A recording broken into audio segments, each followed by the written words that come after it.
जय हिंद साथियों, स्वागत है आप सभी का। देखिए दोस्तों, ये है 2018 का यूपी पुलिस का पेपर जो 2018 में आया था। किस प्रकार से ये पेपर आया था और इसमें साथ में साथ हमने हल भी दे दिया है। इसका हल भी मिल गया है, तो साथ में साथ इसका हल ले आए हैं, उससे इसकी उत्तर हमें स्पष्ट रूप से दिखाई दे जाए। दोस्तों, ये 2024 के लिए काफ़ी इंपॉर्टेंट रहेगा, क्योंकि प्रश्न हमसे रिपीट भी हो सकते हैं। देखिए दोस्तों, आज का हमारा पहला प्रश्न है सामान्य ज्ञान यानी कि जीके जीएस का। प्रश्न है, वर्ष 2022 के लिए एशियाई खेल की मेजबानी किसके द्वारा की जाएगी। दोस्तों, किसके द्वारा की गई थी? ये चीन के द्वारा की गई थी। जो 2022 में एशियाई खेल हुआ था, वो दोस्तों चीन के द्वारा की गई थी। आगे देखिएगा दोस्तों,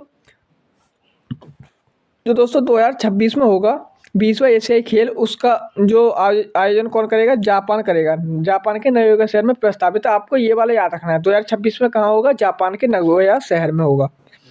और 20वें नंबर का है, आपको ये प्रश्न याद रखना है, ये इंपॉर्टेंट रहेगा आपके लिए। भारत के चीफ आर्मी स्टाफ COASF का नाम बताएं, जिन्होंने 31 दिसंबर 2016 को पदभार संभाला था। तो दोस्तों, वो थे जनरल बिपिन रावत। आपको याद रखना है, जनरल बिपिन रावत। आगे देखिए दोस्तों, नवंबर 2018 में 33वां आसियान शिखर सम्मेलन कहाँ आयोजित किया गया था? तो दोस्तों, ये कहाँ पर आयोजित किया गया था? सिंगापुर में आयोजित किया गया था। 33वें नंबर का था। दोस्तों, 34वें नंबर का आयोजन कहाँ पर हुआ था? 2019 में। ये थाईलैंड में हुआ था। थाईलैंड में दोस्तों 34वें नंबर का हुआ था 2019 में। आगे देखिए दोस्तों, अगला प्रश्न क्या है हमारा? अगला प्रश्न है, मानव शरीर में कौन सा अंग इंसुलिन पैदा करता है? दोस्तों, प्रश्न आपसे पहली बार पूछा जा सकता है, इंसुलिन क्या है? तो दोस्तों, इंसुलिन एक हार्मोन है। क्या है दोस्तों? हार्मोन। और ये दोस्तों अग्नाशय से निकलता है। ऑप्शन बी राइट आंसर हो जाएगा, अग्नाशय। इंसुलिन एक हार्मोन है और ये दोस्तों अग्नाशय से निकलता है। आगे देखिए दोस्तों, अगला प्रश्न क्या है? अगला प्रश्न है, निम्नलिखित में से कौन सा एक तत्व एक अधातु है जो कक्षीय ताप पर द्रव अवस्था में रहता है? दोस्तों, रूम टेम्परेचर पर द्रव अवस्था में रहती है। कौन सी अधातु? तो अधातु क्या है? अधातु है दोस्तों ब्रोमीन। अधातु क्या है? ब्रोमीन। अगर धातु पूछ ली जाए तब वो होता है पारा। धातु क्या है? पारा। तो आपको ये याद रखना है। आगे देखिए दोस्तों, अगला प्रश्न क्या है, निम्नलिखित में से किस तत्व की परमाणु त्रिज्या सबसे छोटी होती है? दोस्तों, कौन सा तत्व है जिसकी परमाणु त्रिज्या सबसे छोटी होती है? वो होती है क्लोरीन की। ऑप्शन बी राइट आंसर हो जाएगा, क्लोरीन। क्लोरीन की होती है। आगे देखिए दोस्तों, अगला प्रश्न, CH3। देखिए दोस्तों, CH3 और COO CH2CH3 का एक सूत्र है। तो ये दोस्तों एथिल एथेनॉट का सूत्र है। आपको याद रखना है, एथिल एथेनॉट का सूत्र है। आगे देखिए दोस्तों, अगला प्रश्न क्या है? अगला प्रश्न है दोस्तों, द्रवों का घनत्व नापने के लिए किस उपकरण का प्रयोग किया जाता है? तो द्रवों का घनत्व नापने के लिए दोस्तों ये पिक्नोमीटर का प्रयोग किया जाता है। दोस्तों, किसका? पिक्नोमीटर का प्रयोग किया जाता है। दोस्तों, एनीमोमीटर का प्रयोग किसके लिए किया जाता है? हवा का वेग नापने के लिए, पवन की मतलब पृथ्वी पर हवा का वेग नापने के लिए एनीमोमीटर का प्रयोग किया जाता है। दोस्तों, बेवामीटर से हम मिट्टी के गुण नापते हैं, कैसे मिट्टी में गुण हैं। और यूरोमीटर से दोस्तों, जो दोस्तों दहन के बाद गैस निकलती है, उसके जो मिश्रण है, उसका आयतन में क्या परिवर्तन हुआ है, उसको नापते हैं। आगे देखिए दोस्तों, अगला प्रश्न क्या है, केंद्रीय विश्वविद्यालय बाबा साहेब भीमराव अंबेडकर विश्वविद्यालय विद्या विहार किस शहर में स्थित है? तो ये दोस्तों कहाँ पर स्थित है? आप याद रखिएगा, ये दोस्तों लखनऊ में स्थित है। केंद्रीय विश्वविद्यालय बाबा साहेब भीमराव अंबेडकर विश्वविद्यालय विद्या विहार लखनऊ में स्थित है। इस विद्यालय की स्थापना 10 जनवरी 1996 को हुई थी। आपको स्थापना याद रखनी है, ये लखनऊ में स्थित है, ये तो आ चुका है। अब आपको इसकी स्थापना याद रखनी है, ये 10 जनवरी 1996 को इसकी स्थापना हुई थी। अगला प्रश्न है दोस्तों, उत्तर प्रदेश पुलिस का मुख्यालय कहाँ स्थित है? ये दोस्तों प्रयागराज में स्थित है। आपको याद रखना है, प्रयागराज। उत्तराखंड किस वर्ष अस्तित्व में आया था? दोस्तों, उत्तराखंड 9 नवंबर 2000 को बना था। 9 नवंबर सन 2000 को बना था। और ये दोस्तों 27वां राज्य बना था। 27वां राज्य बना था। इससे पहले तुरंत एक राज्य और बना था, वो बना था 1 नवंबर 2000 को। वो 26वां राज्य था दोस्तों, छत्तीसगढ़। और दोस्तों 28वां राज्य एक और बना है, उसका नाम है झारखंड। वो 15 नवंबर 2000 को बना था। तो ये एक ही महीने में तीनों राज्य बने हैं। इनका क्रम याद रखिएगा, पहला है छत्तीसगढ़, दूसरा है उत्तराखंड, तीसरा है दोस्तों झारखंड। फिर 2014 में तेलंगाना बन गया दोस्तों, 29वां राज्य तेलंगाना बना था, 29वां राज्य। आपको याद रखना है 14 जून 2014 को बना था। ये दोस्तों जून 2014 को बना था, 2 जून 2014 को। आगे देखिए दोस्तों, अगला प्रश्न है, बरसाना होली के साथ खेली जाती है। दोस्तों बरसाना होली लठ के साथ खेली जाती है। किसके साथ? लठ के साथ, यानी कि डंडा मार होली खेली जाती है बरसाने में। देखिए दोस्तों, यहाँ पर आंसर दिया है डंडे, लठ मार होली डंडे के साथ खेली जाती है। तो ऑप्शन डी आंसर हो जाएगा डंडा। आगे देखिए दोस्तों, अगला प्रश्न है, उत्तर प्रदेश में आयोजित काम्पिल मेला किस समुदाय से जुड़ा हुआ है? दोस्तों काम्पिल मेला जैन समुदाय से जुड़ा हुआ है। तो ऑप्शन ए राइट आंसर हो जाएगा जैन समुदाय। अगला प्रश्न है, भारत में कथक नृत्य के की एक शास्त्रज्ञ हैं। दोस्तों कथक नृत्य के, तो आप सभी को पता है पंडित बिरजू महाराज, ये दोस्तों कथक नृत्य करते हैं, कथक डांस करते हैं। आगे देखिए दोस्तों, अगला प्रश्न, निम्नलिखित में से कौन सा यूपी पुलिस विभाग की चयन प्रक्रिया के चरणों में से एक नहीं है? दोस्तों चयन प्रक्रिया, हमसे दोस्तों शारीरिक परीक्षण किया जाता है, आयु पात्रता भी मांगी जाती है, शैक्षिक योग्यता भी मांगी जाती है, लेकिन भाषा परीक्षण इसमें नहीं होता है। क्या नहीं होता है? भाषा परीक्षण नहीं होता है। तो ऑप्शन डी राइट आंसर हो जाएगा भाषा परीक्षण। ये तो आपके लिए बहुत ही सरल प्रश्न होगा। आगे देखिए दोस्तों, अगला प्रश्न है, एक पौराणिक कथा के अनुसार किस देवता ने 10 अश्वमेध घाट पर किए जाने वाले दशाश्वमेध यज्ञ, यानी कि दोस्तों 10 अश्वमेध यज्ञ के दौरान 10 घोड़ों की बलि दी थी? तो दोस्तों वो किसने दी थी? भगवान ब्रह्मा ने दी थी, पौराणिक कथा के अनुसार। आगे देखिए दोस्तों, अगला प्रश्न क्या है? अगला प्रश्न है यहाँ पर, भारत में बहादुरी का सर्वोच्च पुरस्कार निम्नलिखित में से कौन सा है? दोस्तों बहादुरी में दिया जाता है वो है दोस्तों परमवीर चक्र। ऑप्शन बी राइट आंसर हो जाएगा परमवीर चक्र। आगे देखिएगा दोस्तों, आगे देखिए, माई पैसेज फ्रॉम इंडिया द्वारा लिखी गई एक किताब है। दोस्तों माई पैसेज फ्रॉम इंडिया, पुस्तक का नाम क्या है? माई पैसेज फ्रॉम इंडिया। ये किसके द्वारा एक लिखी गई पुस्तक है या किताब है? तो आप याद रखिएगा दोस्तों, इस्माइल मर्चेंट के द्वारा लिखी गई एक किताब है या पुस्तक है। देखिए अगला प्रश्न क्या है, विश्व पर्यावरण दिवस किस दिन मनाया जाता है? दोस्तों विश्व पर्यावरण दिवस आप सभी को पता है, विश्व पर्यावरण दिवस 5 जून को मनाते हैं। कब मनाते हैं दोस्तों? 5 जून को, 5 जून को मनाते हैं दोस्तों।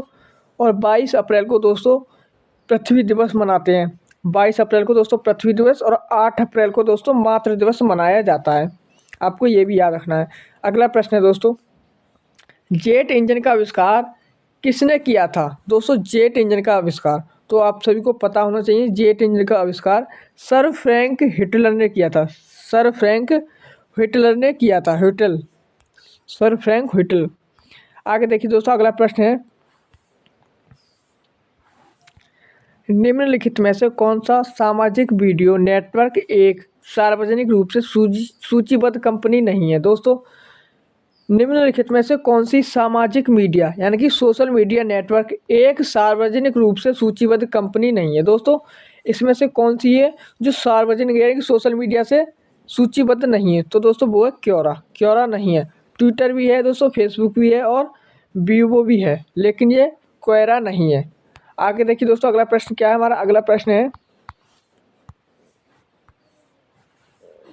किस भारतीय राज्य में सर्वाधिक क्षेत्र में वन स्थित है? दोस्तों भारत का कौन सा राज्य है जहां पर सर्वाधिक वन है? तो आप सभी को पता है मध्य प्रदेश में, मध्य प्रदेश में सर्वाधिक वन क्षेत्रफल है। आगे देखिए दोस्तों, अगला प्रश्न क्या है, फिनलैंड की शासकीय मुद्रा। दोस्तों अब यहाँ पर से फिनलैंड की शासकीय मुद्रा भी पूछ ली। फिनलैंड की शासकीय मुद्रा होती है यूरो। आपको याद रखना है इसकी क्या है? यूरो है। जो फिनलैंड की जो मुद्रा है वो यूरो। कौन सी रेखा भारत और पाकिस्तान के बीच की सीमा तय करती है? दोस्तों भारत और पाकिस्तान के बीच की कौन सी रेखा है? वो है रेड क्लिफ रेखा भारत और पाकिस्तान के बीच है, भारत और पाकिस्तान के बीच। और दोस्तों मैं डूरंड रेखा की बात करें, जब ये आ गया पेपर में तो ये भी आ सकता है। डूरंड रेखा की बात करें तो ये भारत और अफगानिस्तान के बीच, दोस्तों हाल ही में अफगानिस्तान चर्चा में रहा था, तो अफगानिस्तान के बीच क्या है दोस्तों? डूरंड रेखा है भारत और अफगानिस्तान के बीच। मैकमोहन रेखा दोस्तों भारत और चीन के बीच दोस्तों मैकमोहन रेखा है।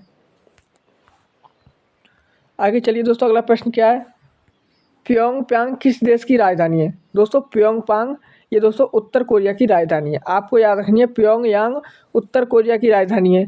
अब दोस्तों आपसे उत्तर कोरिया आ गया पेपर में, अब आपको याद रखनी है दक्षिण कोरिया की राजधानी। दक्षिण कोरिया की राजधानी क्या है दोस्तों? सियोल। क्या है दोस्तों? सियोल दक्षिण कोरिया की राजधानी है, सियोल। देखिए दोस्तों, प्योंगयांग उत्तर कोरिया की राजधानी है। मलेशिया की राजधानी दोस्तों कुआलालंपुर है। और मालदीव की राजधानी माले है। मंगोलिया की राजधानी उलान बटोर है। अब चारों की राजधानी हो गई, प्लस एक याद रखना है दक्षिण कोरिया की राजधानी सियोल। इस प्रकार से आपको 5 राजधानी याद हो गई। आगे देखिए दोस्तों, अगला प्रश्न है, निम्नलिखित में से कौन सा संयुक्त अमेरिका का एक राज्य नहीं है? दोस्तों संयुक्त अमेरिका का कौन सा एक राज्य नहीं है? तो दोस्तों वो नहीं है अटलांटा। अटलांटा क्या है दोस्तों? एक राज्य नहीं है। संयुक्त अमेरिका का ये राज्य नहीं है। आगे देखिए, लक्षद्वीप के लोग मलयालम के अलावा दूसरी कौन सी भाषा बोलते हैं? दोस्तों लक्षद्वीप जो है भारत का एक केंद्र शासित प्रदेश है। इसकी राजधानी कवरत्ती है। क्या है दोस्तों? कवरत्ती। यहाँ के लोग मुख्य भाषा तो मलयालम बोलते हैं, उसके अलावा दूसरी जो बोली बोली जाती है वो कौन सी है? तो दोस्तों वो आपको बतानी है, तो वो है महल। महल भाषा है वहाँ की, इसे बोली जाती है। आगे देखिए दोस्तों, अगला प्रश्न है, शिवाजी के छोटे बेटे का नाम बताएं जो तीसरे छत्रपति थे। तीसरे छत्रपति थे जो सबसे छोटे बेटे थे। तो देखिए याद रखिएगा, वो थे राजा राम। राजा राम से याद रखिएगा। आगे चलिए दोस्तों, अगला प्रश्न है, ओडिशा से प्रारंभ एक प्राचीन लोक नृत्य है। दोस्तों ओडिशा से प्रारंभ हुआ था एक प्राचीन लोक नृत्य, कौन सा है? तो वो दोस्तों वो है हमारा घूमरा। घूमरा लोक नृत्य है। आगे देखिए अगला प्रश्न, वर्ष 2018 के केंद्रीय बजट में भारत के राष्ट्रपति का वेतन प्रति माह तक कर दिया गया था। दोस्तों वो था 5 लाख रुपए कर दिया गया है। कितना कर दिया है? 5 लाख रुपए। आगे देखिए अगला प्रश्न हमारा, भारत अपने नारियल के वार्षिक उत्पादन में और इंडोनेशिया के बाद तीसरे स्थान पर है। भारत अपने नारियल के वार्षिक उत्पादन में और इंडोनेशिया के बाद तीसरे स्थान पर है। तो दोस्तों वो कौन सा है? याद रखिएगा दोस्तों, वो है फिलीपींस। फिलीपींस। देखिए दोस्तों, नारियल के उत्पादन में भारत का स्थान तीसरा है, जबकि फिलीपींस और इंडोनेशिया क्रमशः प्रथम और द्वितीय हैं। तो आपको क्या याद रखना है? भारत नारियल के वार्षिक उत्पादन में फिलीपींस और इंडोनेशिया के बाद तीसरे स्थान पर है। तो फिलीपींस पहले पर, इंडोनेशिया दूसरे पर और भारत तीसरे पर। आपको ये याद रखना है। आगे देखिए दोस्तों, अगला प्रश्न है हमारा, 24 जनवरी 1950 को संविधान सभा के 284 सदस्यों ने हस्तलिखित संविधान पर हस्ताक्षर किए, जिसमें महिलाएं शामिल थीं। दोस्तों 15 महिलाएं शामिल थीं। कितनी थीं? 15 महिलाएं थीं। आपको ये प्रश्न याद रखना है, 15 महिलाएं थीं। आगे देखिए दोस्तों,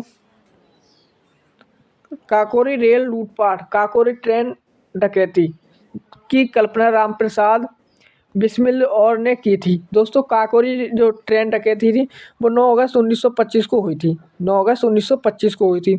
उसमें दोस्तों रामप्रसाद बिस्मिल के अलावा कौन शामिल थे? तो वो थे अशफाक उल्ला खां। अशफाक उल्ला खां शामिल थे। आगे देखिए दोस्तों, अगला प्रश्न है, बगरू में हाथ की छपाई के प्रसिद्ध केंद्रों में से एक है। दोस्तों बगरू कहाँ का है जो हाथ की छपाई के लिए प्रसिद्ध केंद्र है? तो दोस्तों ये राजस्थान का है। बगरू राजस्थान का है।